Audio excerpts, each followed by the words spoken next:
Hello दोस्तों, good morning. स्वागत है एक बार फिर से आप सभी का एनजेटी एजुकेशन में। दोस्तों आज है 27 अप्रैल। आज की वीडियो में हम लोग बात करेंगे 27 अप्रैल 2023 के मोस्ट इंपोर्टेंट करंट अफेयर के क्वेश्चंस के बारे में। पूरी वीडियो ध्यान से देखिएगा। पूरी वीडियो डिटेल में आपको समझाई गई है, रिवीजन पॉइंट्स भी बताए गए हैं। तो अगर पसंद आएगी वीडियो तो इसे लाइक और शेयर जरूर करना। चैनल पर नए आए हो चैनल को सब्सक्राइब जरूर कर लो, इससे आने वाली वीडियोज का नोटिफिकेशन आप तक पहुंचता रहे। चलिए कल का क्विकली रिवीजन करेंगे। कल दोस्तों हम लोगों ने पढ़ा था कि 25 अप्रैल को अंतर्राष्ट्रीय प्रतिनिधित्व दिवस और विश्व मलेरिया दिवस मनाया जाता है। और अभी सूडान में भारतीयों को निकालने के लिए ऑपरेशन कावेरी शुरू किया गया है। बहुत सारे ऑपरेशन अभी तक भारत सरकार द्वारा शुरू किए जा चुके हैं, सक्सेसफुली आयोजित हो चुके हैं। इन सब के बारे में जानने के लिए आप कल की वीडियो जरूर देखिए। कोप इंडिया एक्सरसाइज ये भारत और अमेरिका के बीच में हुआ, 6वां इसका संस्करण था। और अभी बेंगलुरु में एक अद्भुत खगोलीय घटना देखने को मिली, जीरो शैडो डे, जिसमें कोई परछाई नहीं बनती है कुछ समय के लिए। और अभी शकीरा जो कि बहुत ही मशहूर गायिका हैं, सिंगर हैं, बिलबोर्ड की ये पहली Latin women of the year का खिताब जीत चुकी हैं। इसके अलावा कल हम लोगों ने पढ़ा कि बार्सिलोना ओपन का खिताब कार्लोस अल्कराज ने जीत लिया है। पीएम मोदी ने केरल में भारत के पहले डिजिटल साइंस पार्क की आधारशिला रखी है। वहीं पर कोच्चि में इन्होंने भारत के पहले वाटर मेट्रो की भी शुरुआत की थी। पंजाब के पूर्व मुख्यमंत्री प्रकाश सिंह बादल जी का निधन हो गया। ये पंजाब में 5 बार के सीएम रह चुके थे। भारत, अर्मेनिया और ईरान के बीच में पहला त्रिपक्षीय परामर्श येरेवन में आयोजित हुआ। येरेवन अर्मेनिया में पड़ता है। और अभी उत्तराखंड में माड़ा गांव को पहला भारतीय गांव घोषित किया गया है। ये टॉप 10 करंट अफेयर के क्वेश्चंस थे कल की वीडियो से, जिनका आपने किया रिवीजन। अब आज के करंट अफेयर। तो पहला क्वेश्चन है, विश्व बौद्धिक संपदा दिवस कब मनाया गया? World intellectual property day. तो दोस्तों ये मनाया जाता है प्रत्येक वर्ष 26 अप्रैल को। अभी जब पहला बौद्धिक एक सम्मेलन हुआ था, विश्व बौद्धिक सम्मेलन, तब भी मैंने आपको बताया था इसके बारे में। और ये नई दिल्ली में आयोजित हुआ था, नई दिल्ली में, ठीक है। पहला वैश्विक बौद्ध सम्मेलन हुआ था, याद रखिएगा। तो उस टाइम मैंने इसके बारे में भी बताया था थोड़ा सा, क्योंकि शब्द मिलते जुलते हैं। हालांकि महात्मा बुद्ध का वो अलग टर्म है और ये इंटेलेक्चुअल प्रॉपर्टी आपकी बौद्धिक संपदा, ठीक है। लेकिन चूंकि शब्द मिल रहे हैं इसलिए मैंने आपका रिवीजन कराया था। तो देखो अप्रैल 26 को ये मनाया जाता है। बौद्धिक संपदा यानी इंटेलेक्चुअल प्रॉपर्टी, इसके महत्व को बताने के लिए, इसकी क्रिएटिविटी के बारे में लोगों को प्रोत्साहित करने के लिए या जागरूक करने के लिए मनाया जाता है। अब आप सोचोगे सर आपने तो बताया नहीं इंटेलेक्चुअल प्रॉपर्टी क्या है। देखो, जब भी आप कोई नया आइडिया सोचते हो, है ना, कोई आपका अपना खुद का आइडिया होता है, खुद का क्रिएशन होता है, खुद की सोच, खुद की समझ होती है, ठीक है, तो वो आपकी इंटेलेक्चुअल प्रॉपर्टी है। मतलब जैसे आप कोई सामान खरीदते हो, कोई प्रॉपर्टी खरीदते हो, कोई जगह खरीदते हो, तो वो आपकी प्रॉपर्टी होती है, वो तो हुई फिजिकल प्रॉपर्टी। कभी कभी आपका कोई आइडिया होता है जो यूनिक होता है, तो वो आपकी जो आइडिया है, आपका जो सोच है, वो आपकी इंटेलेक्चुअल प्रॉपर्टी है, ठीक है। जैसे होता नहीं है कि मैंने ये आइडिया दिया, प्लान दिया, तो प्लान लोग अभी यहाँ भारत में उतना तवज्जो नहीं दिया जाता है।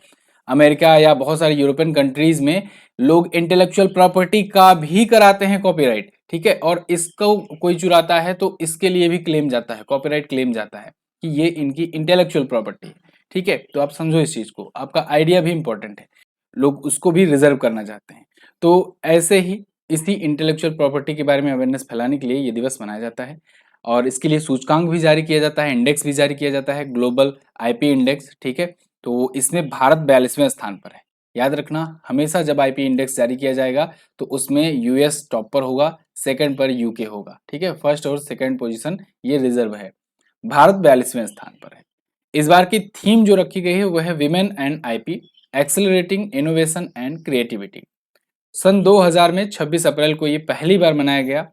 ये 26 अप्रैल इसलिए चुना गया क्योंकि 1970 में वो एक है वर्ल्ड इंटेलेक्चुअल प्रॉपर्टी ऑर्गेनाइजेशन, एक संस्थान है इसके लिए, विश्व बौद्धिक संपदा संगठन, उसके लिए कन्वेंशन हुआ था पहली बार 26 अप्रैल को ही 1970 में। इसीलिए 26 अप्रैल का दिन चुना गया और दिवस मनाया जाना शुरू हुआ सन 2000 से। क्लियर? चलिए, तो WIPO की स्थापना 1967 में हुई थी, हेडक्वार्टर जिनेवा में, और अध्यक्ष हैं डेरेन टैंग। अगला, ये कुछ महत्वपूर्ण दिवस हैं, कल हम लोगों ने रिवीजन किया था, तो आज आगे बढ़ेंगे।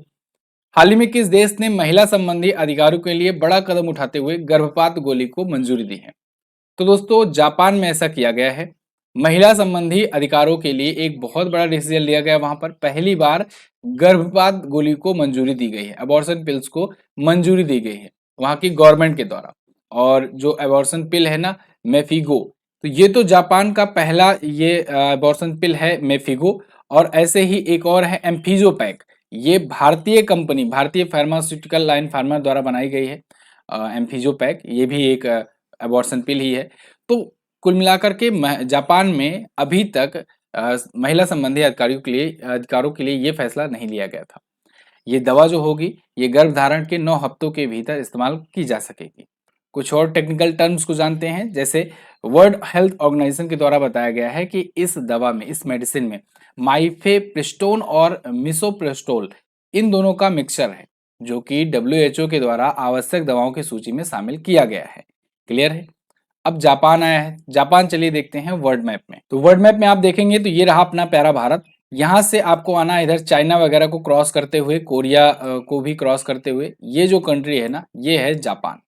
अच्छा, जापान के पूर्व प्रधानमंत्री शिंजो आबे की हत्या कर दी गई थी, और जो वर्तमान में जो प्रधानमंत्री हैं फुमियो किशिदा, इन पर भी अभी अटैक हुआ था कुछ दिन पहले। ठीक है।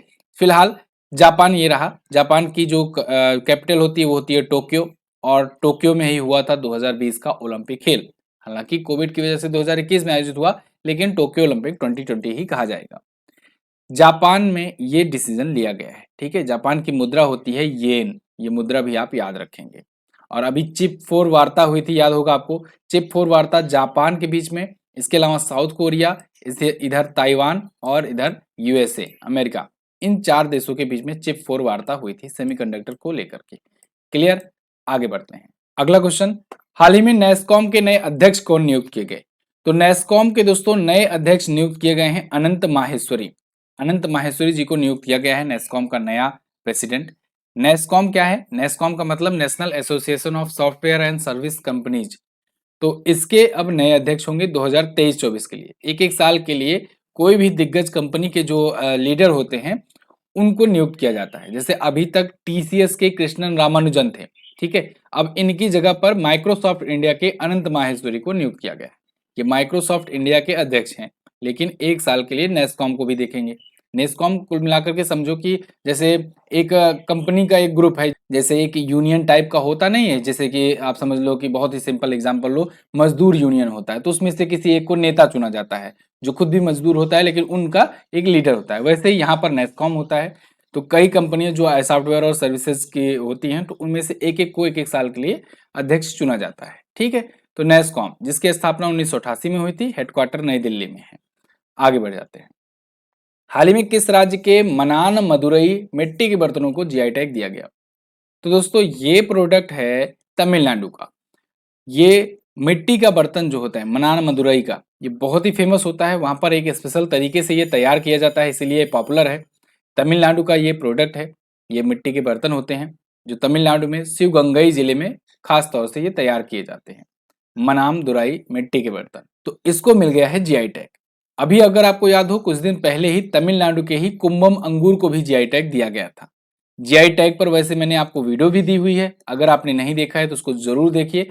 पिछले 1.5 से 2 सालों में जो भी प्रोडक्ट को जीआई टैग मिला है सब कुछ आपको दिया गया है। साथ ही साथ एंड में प्रैक्टिस सेट भी कराया गया है, तो आप वीडियो देखते ही देखते सब पूरा याद कर पाओगे। ठीक है। इसके अलावा भी जो भी रिसेंट दिए गए हैं कुछ जीआई टैग, उनको हम लोग रिवाइज कर लेते हैं।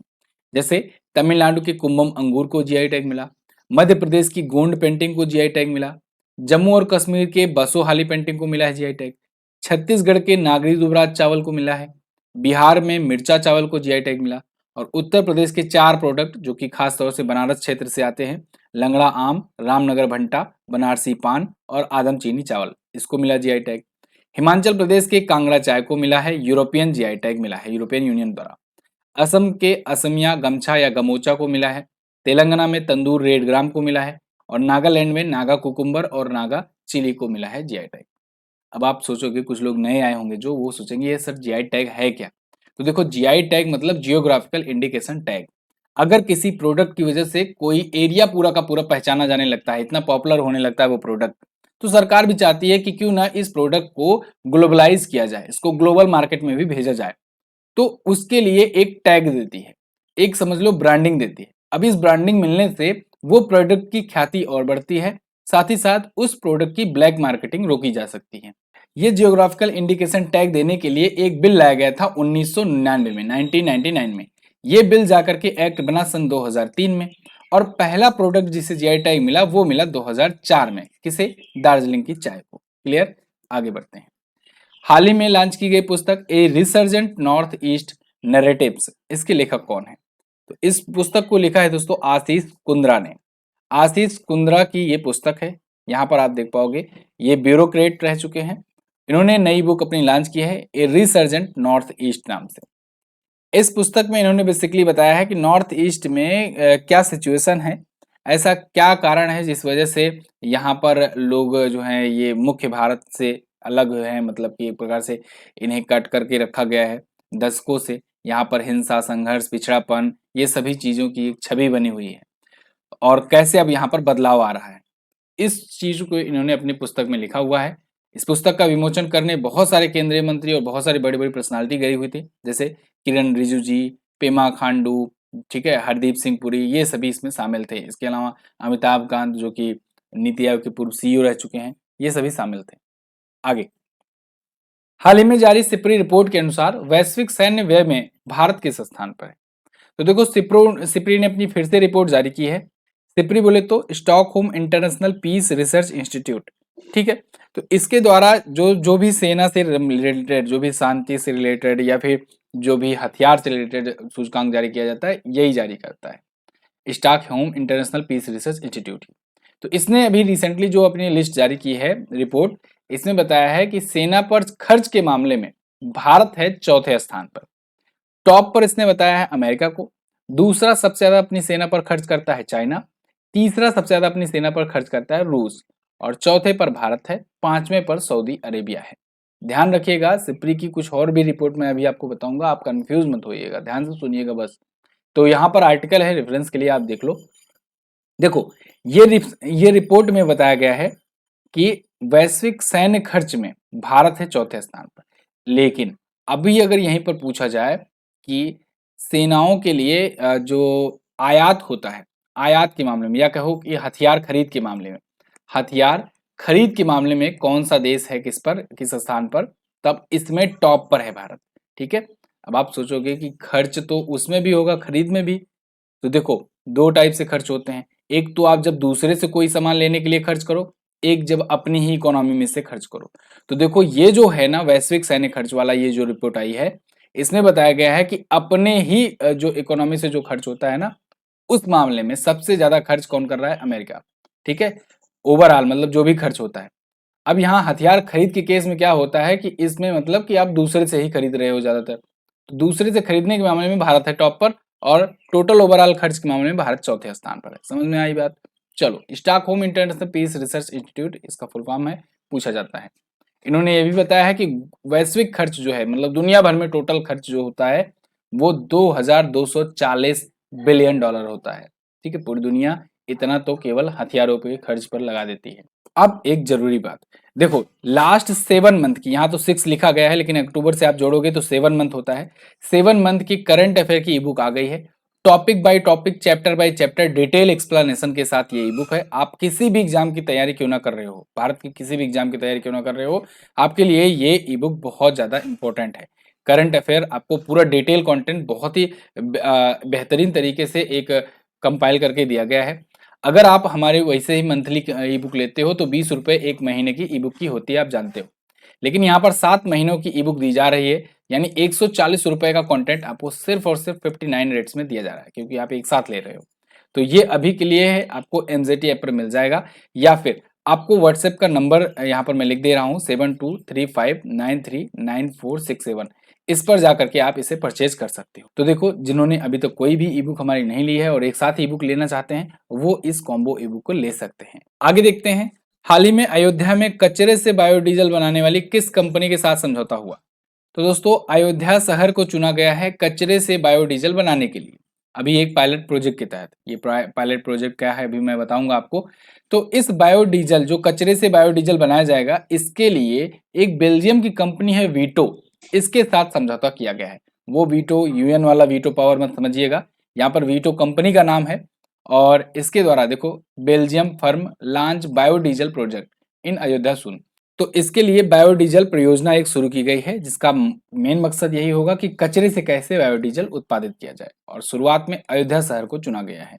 ठीक है, 2 साल के पायलट प्रोजेक्ट के लिए। तो बेल्जियम की कंपनी वीटो को ये प्रोजेक्ट सौंपा गया है, जिससे ये इस पर काम कर सके। ये शुरुआत में 1 टन प्लास्टिक कचरे का उपयोग बायोडीजल के उत्पादन के लिए करेगी। ठीक, आगे देखते हैं। आईआईटी मद्रास ने किस देश में अपना पहला अंतर्राष्ट्रीय परिसर स्थापित किया? तो आईआईटी मद्रास ने अभी तंजानिया में अपना पहला अंतर्राष्ट्रीय परिसर स्थापित करने की घोषणा की है। यहाँ पर आप आर्टिकल देखिए, IIT Madras to set up its first international campus in Tanzania. Tanzania एक अफ्रीकी देश है और यहाँ पर ये पहला आईआईटी कैंपस होगा आईआईटी मद्रास का। अच्छा, एक और न्यूज आपको याद आ रही होगी जो लोग पुराने स्टूडेंट होंगे। यूएई में, दुबई में पहली बार भारत के बाहर आईआईटी संस्थान खोलने की बातचीत चली थी। ठीक है, वो वहां पर बन रहा है। तो अगर भारत के बाहर पहला आईआईटी संस्थान पूछा जाए तो दुबई में बताएंगे आप, लेकिन अगर अफ्रीका में पहला बताया पूछा जाए तो आप तंजानिया में बताएंगे। ठीक है, ये बनकर के तैयार हो चुका है। आईआईटी मद्रास की ही ये शाखा होगी एक। ठीक है, और यहाँ वाला तो पूरा पूरा अलग से ही होगा। अक्टूबर 2023 में यहाँ पर कक्षाएं भी शुरू हो जाएंगी। भारत में टोटल आईआईटीज की संख्या है 23। ठीक है, आईआईटी मतलब इंडियन इंस्टीट्यूट ऑफ टेक्नोलॉजी। एक तरफ से समझो आप, भारत का सबसे बड़ा शिक्षा संस्थान आईआईटी होता है। ठीक है, सबसे बेस्ट इंस्टीट्यूट। तो राष्ट्रीय महत्व के संस्थान का दर्जा भी इन्हें दिया जाता है। भारत में कुल 23 आईआईटीज हैं। अगला क्वेश्चन, हाल ही में किस देश के तट पर दुनिया के दूसरे सबसे गहरे ब्लू होल का खुलासा किया गया? तो अभी हाल ही में दोस्तों मैक्सिको के तट पर दुनिया के दूसरे सबसे गहरे ब्लू होल का खुलासा किया गया है, यानी खोजा गया है एक प्रकार से कहें। और ये 900 फीट डीप है, मतलब 900 फीट की गहराई वाला ये ब्लू होल है। ब्लू होल क्या है? देखो यहाँ पर ब्लू व्हेल मत समझ लेना, व्हेल मछली नहीं, ब्लू होल जो गहरा समझ लो कि एक पॉइंट। तो दुनिया का दूसरा सबसे गहरा एक ब्लू होल है ये, मैक्सिको तट पर चेतुमल खाड़ी में ये देखा गया है, 900 फीट की गहराई वाला। इसका नाम है तामजा। ठीक है, अब देखो ये ब्लू होल क्या होता है, आमतौर पर जैसे समुद्र का एरिया है, समुद्र में हर जगह उथला रहेगा, ठीक है, समुद्र की तरह ही। कहीं कहीं पर ऐसा पॉइंट आ जाएगा जो एक साथ अचानक से बहुत ज्यादा गहरा होगा, डीप होगा, तो उस जगह को, उस एरिया को ब्लू होल कहा जाता है। ठीक है, अब अच्छा एक चीज और, दुनिया का अगर सबसे गहरा बिंदु पूछा जाए या कहें कि समुद्र में ही सबसे गहरा बिंदु कहां पर है, तो आप बताएंगे मारियाना ट्रेंच। मारियाना ट्रेंच ये कहां पर है? ये है प्रशांत महासागर में, पैसिफिक पैसिफिक ओशियन में है। ठीक है, प्रशांत महासागर में है। अगला, हाल ही में किस महिला ने गोल्डमैन पर्यावरण पुरस्कार जीता? तो गोल्डमैन पर्यावरण पुरस्कार जीत लिया है दोस्तों एलेसेंड्रा कोराप ने। एलेसेंड्रा कोराप ये अमेजन की जंगलों में वहां पर रहती हैं और वहां पर इन्होंने बहुत ही अद्भुत तरीके से सोयाबीन का उत्पादन करना शुरू किया और उसको एक्सपोर्ट भी करना शुरू किया। साथ ही साथ ये पर्यावरण की रक्षा पर भी काम करती हैं, उसके लिए भी एक्टिविस्ट का काम करती हैं। तो अमेजन में, वहां पर अमेजन के जंगलों में ये एक मुंडरुक है, उस मुंडरुक में एक लीडर के रूप में भी ये उभरी हैं एलेसेंड्रा कोराप। तो इन्होंने गोल्डमैन पुरस्कार, पर्यावरण पुरस्कार जीत लिया है। एलेसेंड्रा कोराप ये तापजोस नदी बेसिन में सोयाबीन का निर्यात करती हैं, प्रोडक्शन भी करती हैं और इसको एक्सपोर्ट भी करती हैं। साथ ही साथ अवैध खनन के खिलाफ भी ये आवाज उठाती हैं। इन सब के, इनके पर्यावरण के प्रति कार्यों के लिए इनको गोल्डमैन पर्यावरण पुरस्कार दिया गया। अमेजन नदी तो आप जानते ही हो, दुनिया की सबसे चौड़ी नदी है। ठीक है, ये तो थे दोस्तों टॉप 10 करंट अफेयर के क्वेश्चन आज की वीडियो से। आई होप आपको वीडियो पसंद आई होगी और समझ में आई होगी। अगर वीडियो समझ में आता है, आपको तैयार हो जाता है, जो कंटेंट पढ़ाया जाता है रटना नहीं पड़ता है, समझ में अच्छे से आ जाता है, तो वीडियो को लाइक जरूर करें और चैनल को आप लोग सब्सक्राइब जरूर करके रखें। कल मैंने पूछा था आपसे जल संरक्षण योजनाओं को लागू करने में अग्रणी राज्य कौन है, तो देखो महाराष्ट्र ये टॉप पर है और सबसे ज्यादा वाटर बॉडीज के मामले में पश्चिम बंगाल है टॉप पर। नाटो की स्थापना 1949 में करी गई थी। आज आपको क्या बताना है, अफगानिस्तान में फंसे भारतीयों को निकालने के लिए कौन सा ऑपरेशन शुरू किया गया था? बहुत ही इंपॉर्टेंट क्वेश्चन है। मलेरिया की पहली वैक्सीन का क्या नाम है? दोनों ही क्वेश्चन अच्छे क्वेश्चन हैं, दोनों के बारे में आपको पता होना चाहिए। नहीं पता है तो आप सर्च करके आंसर कर सकते हैं। इस वीडियो की पीडीएफ फाइल और क्विज वगैरह सब आपको हमारे एप्लीकेशन एमजेटी ऐप पर फ्री में मिल जाएगी। आप हमारे क्वालिटी कोर्सेज को भी परचेज कर सकते हैं। एक बार आप लोग जा करके चेक जरूर कीजिएगा। अगर आपने आज तक हमारे कभी कोई भी कोर्सेज नहीं लिए हैं तो एक बार जरूर इसको ट्राई कीजिए और देखिए कैसा क्वालिटी, कैसा कंटेंट आपको मिल रहा है। ठीक है, और बाकी सारी चीजें आप जानते हो, एमजेटी ऐप पर ही सब कुछ मिलेगा। मिलेंगे दोस्तों अगली वीडियो में, तब तक के लिए नमस्कार, जय हिंद, वंदे मातरम।